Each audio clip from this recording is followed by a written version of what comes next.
இல்ல இந்த பிரச்சனை ஏற்கனவே போயிட்டு இருக்கு. உதாரணத்துக்கு கிட்டத்தட்ட 120 மாவட்ட சிலர் அறிவிச்சிருக்கான்னு சொல்றாங்க.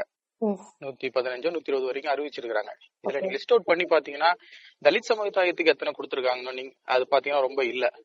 குறிப்பாக இன்னைக்கு தலித் சமூகத்துல இருக்கிற பறையர் சமூகம், பல்லர் சமூகம், பருந்ததியர் சமூகம், இவங்களுக்கு எல்லாம் எத்தனை விகிதாச்சார பிரதிநிதித்தின் அடிப்படையில இவங்க பொறுப்பு வழங்கியிருக்கிறாங்க அப்படின்னு பார்த்தா நீங்களே அவங்கள்ட்ட டீட்டெயில்ஸ் கேட்டாலே ரொம்ப குறைவுதான். அதாவது இங்கேயும் என்ன நடக்குதுன்னா மீண்டும் மீண்டும் அந்தந்த பகுதியில ஆதிக்க சாதிகள் யார் இருக்காங்க, பெரும்பான்மை மக்கள் யார் இருக்கிறாங்களோ அவங்களுக்கு தான் பொறுப்பு கொடுத்துருக்காங்க.